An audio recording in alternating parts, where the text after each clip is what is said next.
¿Cuál es la condición de vida del hondureño ahorita? ¿Cómo está su situación económica para poder adquirir lo más básico que es la alimentación? Bueno, como ustedes saben, Centroamérica básicamente está dividida en dos en términos del comportamiento de sus principales indicadores socioeconómicos.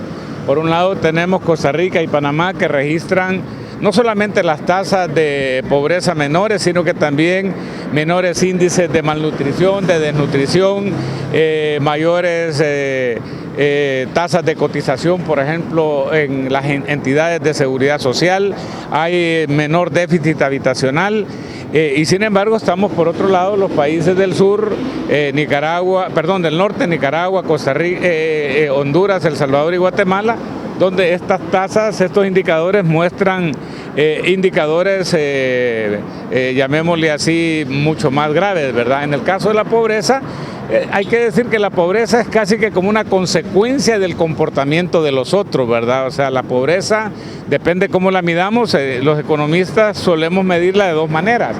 La pobreza de ingresos, que se da cuando una familia percibe ingresos inferiores al costo de la canasta de consumo, ¿verdad? A eso se le llama la pobreza simple, y en pobreza extrema las familias que perciben ingresos inferiores al costo de la canasta básica alimentaria. Pero también hay otra manera de medir la pobreza que me parece a mí más apropiada, que es la pobreza multidimensional, y esa está relacionada a que la verdad es que, llamémosle, el nivel de bienestar o de malestar de una persona no depende solamente de los ingresos, sino que también de la calidad de la vivienda en que vive, si se cuenta con los servicios sociales básicos, los materiales de construcción, si hay o no hay hacinamiento. Tiene mucho que ver también con la educación, ¿verdad? Usted puede tener mucho dinero, pero si es analfabeta, seguramente que se va a estar privando de una enorme cantidad de posibilidades de bienestar. Está relacionada también con la salud.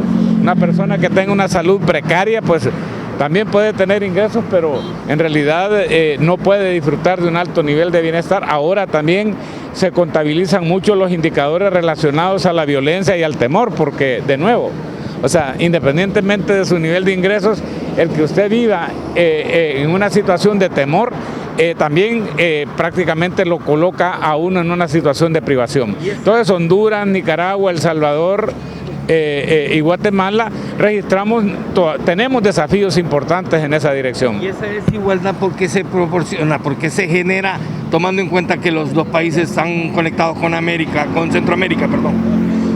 Mire, hay que decir que a Centroamérica le afectó mucho su historia desde el principio, ¿verdad? Por eso es que se celebra el Día de José Cecilio del Valle. Nosotros iniciamos siendo una sola nación, ¿verdad? O sea, éramos prácticamente el antiguo reino de Guatemala. José Cecilio del Valle decía en primer término que él era hondureño, pero antes de ser hondureño era guatemalense, decía, como para decir que era parte del reino de Guatemala. O sea, cuando José Cecilio del Valle murió, no solamente murió un hondureño, sino que murió un centroamericano de corazón, ¿verdad? Una persona que prácticamente tenía interés en el progreso, no solamente de los habitantes de Honduras, sino que de toda la región centroamericana. Entonces, el no haber sabido administrar nuestras diferencias al principio, y en vez de tener una sola república, tener cinco, ahí comenzó parte de nuestros problemas. Por otro lado, también hemos tenido demasiados conflictos, sobre todo en los primeros 50 años posteriores a la independencia. Nosotros malgastamos, despilfarramos una enorme cantidad de recursos en conflictos, en batallas con los países vecinos. Para Costa Rica fue una ventaja estar lejos de la Capitanía General porque casi no participó en los conflictos internos, o sea, solamente participó en 3 batallas, mientras que Honduras lo hizo en más de 30 y El Salvador en más de 40 y Guatemala en más de 50. Entonces ya Costa Rica, que inició siendo el país más pobre de Centroamérica después de la independencia, 30 años más tarde, y era el más rico. Ha destinado más recursos a educación, a salud, ¿verdad? Y todo eso definitivamente ha repercutido pues en mayores niveles de bienestar. Para que estén más o menos niveles de pobreza que algunos calculan que anda entre el 50 y el 60%, lo que quiere decir que el desafío que tiene Honduras es un desafío muy grande. Ahora, ¿Y cómo será la mala distribución de la riqueza que ha generado esto también, licenciado? Mire, la pobreza es la consecuencia de producir de una productividad muy baja y de una mala distribución de la riqueza. Y se ataca de las dos maneras. Ustedes deben de darse cuenta que Estados Unidos era predominantemente pobre hasta principios del del siglo XX. Es hasta que se comienza a pagar al trabajador en función de la productividad que ellos logran superar la pobreza. Ahora, ¿qué niveles o qué acciones deben emprender los gobiernos? Por ejemplo, los de la región más próxima, los del bloque de...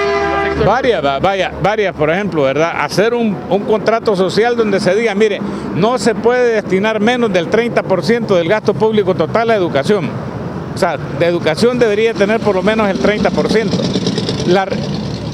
Una nueva política salarial donde al trabajador ya no se le paga en función del costo de la vida, sino que se le paga en función de la productividad. Es necesario que la tasa de inversión pública, que probablemente en Honduras ande por aproximadamente el 2.5% del PIB, se eleve a por lo menos 5%. Es importante, por ejemplo, también en este caso, darle mayores oportunidades a la mujer en materia económica. Y sobre todo es importante una reforma en el sector público de manera tal que las personas, para optar para cualquier puesto de trabajo, sea por criterios meritocráticos y no por relaciones, por ejemplo, políticas.